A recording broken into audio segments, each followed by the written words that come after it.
নেককার সন্তান লাভের জন্য অবশ্যই ৩টি কাজ করুন। এর মধ্যে ১ নম্বর, সন্তানের জন্যে দীনদার এবং নেককার মা নির্বাচন করুন। সহিহ বুখারী এবং মুসলিমের মধ্যে এসছে, রাসূলুল্লাহ সাল্লাল্লাহু আলাইহি ওয়াসাল্লাম বলেন, তুনকাহুল মারআতু লিআরবাইন লিমালিহা ওয়া লিহাসাবিহা ওয়া লিজামালিহা ওয়া লিদীনিহা ফাজফার বিযাতিদ্দীন। নবীজি সাল্লাল্লাহু আলাইহি ওয়াসাল্লাম বলেন, মানুষ যখন বিয়ে করে একজন মেয়ের মধ্যে সাধারণত 4টি গুণ দেখে বিয়ে করে। হয়তো তার বংশ দেখে, অথবা তার সম্পদ দেখে, অথবা তার সৌন্দর্য দেখে, অথবা তার ধার্মিকতা দেখে। নবীজি বললেন, ফাজফার বিদাতিদ্দিন, অবশ্যই তোমরা দিনদার মেয়েকে স্ত্রী হিসেবে গ্রহণ করো। মনে রাখবেন, আজকে যিনি আপনার স্ত্রী, এই কিছুদিন পরেই তিনি আপনার সন্তানের মা হবেন।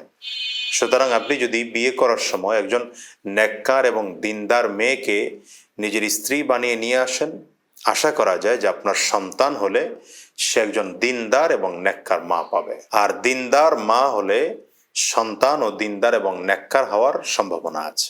২য় নম্বর, সন্তান জন্মগ্রহণের পরে অবশ্যই সন্তানের জন্য একটি ইসলামিক এবং অর্থবোধক নাম রাখা।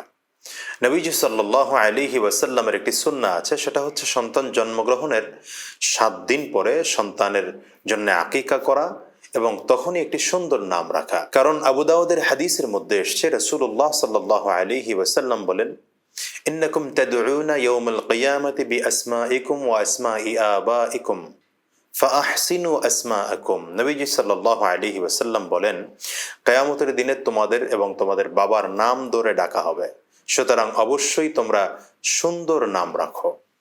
সুন্দর নাম রাখতে গিয়ে প্রশ্ন হতেই পারে যে কি সুন্দর নাম হবে। এমন নাম হবে যে নামটা সাহাবীদের সাথে মিল হয়, এমন নাম হবে যেটা তাবেঈন, তাবেঈনদের সাথে মিল হয়, এবং এমন নাম হবে যে নামটা অর্থ সুন্দর, যে নামটা ডাকতে ভালো। এ বিষয়ে সহিহ মুসলিমের একটি হাদিস আছে, নবীজি সাল্লাল্লাহু আলাইহি ওয়াসাল্লাম বলেন, আহাব্বুল আসমাই ইলাল্লাহি আব্দুল্লাহি ওয়া আব্দুর রহমান।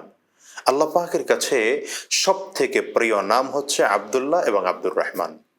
আমরা এই নামগুলো রাখতে পারি।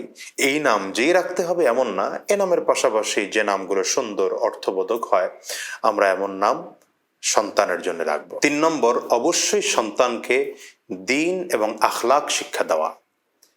এ বিষয়ে রাসূলুল্লাহ সাল্লাল্লাহু আলাইহি ওয়াসাল্লাম বলেন, সহিহ বুখারীর মধ্যে এসছে, কুল্লু মাউলুদিন ইউলাদু আলাল ফিতরাহ ফাআবাওয়াহু ইউহাউইদানিহি আও ইউনাসসিরানিহি আও ইউমাজ্জিসানিহি। নবীজি সাল্লাল্লাহু আলাইহি ওয়াসাল্লাম বলেন, প্রত্যেকজন সন্তান নবজাতক জন্মগ্রহণের সময় স্বভাবগত ইসলামের হয়েই জন্মগ্রহণ করে।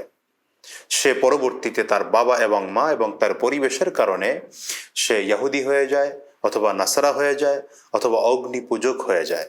তাহলে বোঝা গেল সন্তানকে বাবা মায়ের অনেক বেশি প্রয়োজন দ্বীন শিক্ষা দেওয়া এবং আখলাক শিক্ষা দেওয়া, এবং এমন পরিবেশে রাখা যেই পরিবেশে সন্তানটা দিনদার হতে পারে। তাহলে মৌলিক কথা আজকে বুঝলাম, সন্তান নেককার হওয়ার জন্যে অথবা নেককার সন্তান লাভের জন্য আমরা 3টি কাজ করব। ১ নম্বর, নেককার এবং দিনদার মা নির্বাচন করব। ২য় নম্বর, সন্তানের জন্য সুন্দর নাম রাখবো।